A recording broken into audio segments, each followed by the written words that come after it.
Allah Azza wa Jal, He says, قُلْنَا اهْبِطُوا مِنْهَا جَمِيعًا.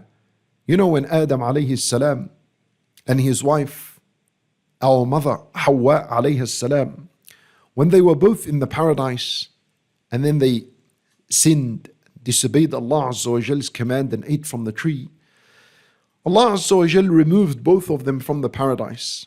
Allah Azza wa Jal said, قُلْنَا اهْبِطُوا مِنْهَا جَمِيعًا.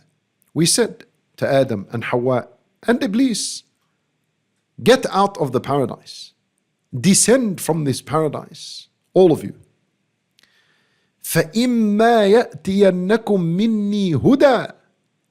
Then Allah Azza wa Jal said, imagine this, and I want you to imagine Adam living in the paradise. What else does the believer want? Isn't that our final destination? Isn't this exactly where we want to go? And what we are dreaming of every single day and night, and what we ask Allah Azza wa Jal every single day and night in our salat, when we're fasting, when we're traveling, whatever it is. We want Al-Jannah, Al-Jannah, Al-Jannah, Allahumma inna nas'aluka Al-Jannah. That's what we want. Well, Adam was there. He was there. But then imagine Adam alayhi salam being removed from the paradise. Allahu Akbar. Allahu Akbar. What a disaster. What a calamity. Indeed, it is a huge calamity. He came down to this earth. He came down to this earth. That is a life of shaqa and ibtila. It is a life of misery, a life of sadness, a life of worry and stress and labor. He became burdened by seeking provision and feeding his family. And that's the first man that ever carried the financial responsibility to spend upon his family. Imagine that. And then that's when sicknesses began, and ailments began, and hardships began, and death began, and old age began. All happened here in life. Daru shaqa, a life of sadness and worry and misery. That's the life that Adam alayhi salam was sent to. That's the nature of this life. You cannot escape these things. So how depressing is this? How sad is this? It looks like there's no hope for mankind. But then Allah Azza wa Jal said, and listen carefully, فَإِمَّا يَأْتِيَنَّكُمْ مِنِّي هُدًى فَمَنِ اتَّبَعَ هُدَايَ فَلَا يَضِلُّ وَلَا يَشْقَى. Allahu Akbar. Allah Azza wa Jal, He said, whenever guidance comes to you, whenever guidance comes to you, and that will come to you from Allah as wahi, as the word of Allah.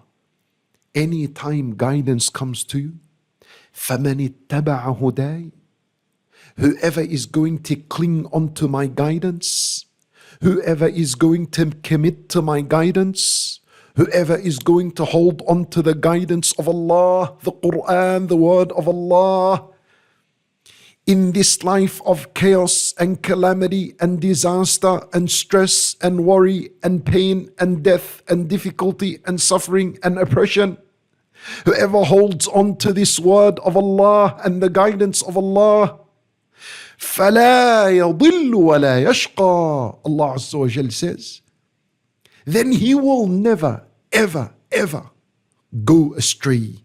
وَلَا يَشْقَى. And he will never be sad and doomed. Allahu Akbar. Allahu Akbar. It is the Quran that will save us from misguidance.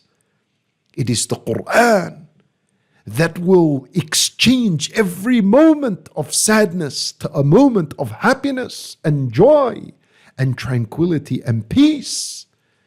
That doesn't mean that a person who commits the Quran will not be tested and will not be suffering and will not endure pain and will not experience death of loved ones and close ones. No. It means that the one who commits to the guidance and the Quran will experience peace and tranquility when Allah Azza wa Jal tests him. His heart will be pleased with that which Allah Azza wa Jal sends upon him of calamities. He will say, Inna lillah wa inna ilayhi raji'un during calamities. Why? Because the Quran told him to do so. He read in the Quran, وَبَشِّرِ الصَّابِرِينَ. Congratulate those who are patient. الَّذِينَ إِذَا أَصَابَتْهُمْ مُصِيبَةٌ قَالُوا إِنَّا لِلَّهِ وَإِنَّا إِلَيْهِ راجعون.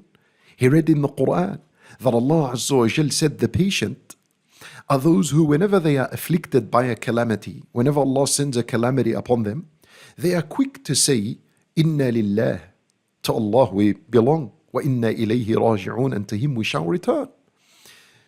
How can a believer remain steadfast during calamities? Only because he's taking from the guidance of the Quran. The Quran guided him to say these words during a calamity. As a result, the believer is tranquil. He's peaceful during a calamity because he's following the guidance of the Quran. How important is the Quran in our life? And yet, there are people that don't have a relationship with the Quran. There are people that are 40 years old, 50 years old, and still haven't read the Quran from cover to cover. There are people that are 30 years old, and they still haven't read the Quran from cover to cover. They still haven't understood every ayah in the Quran. At least something basic, just the basic understanding, they haven't even bothered to do that.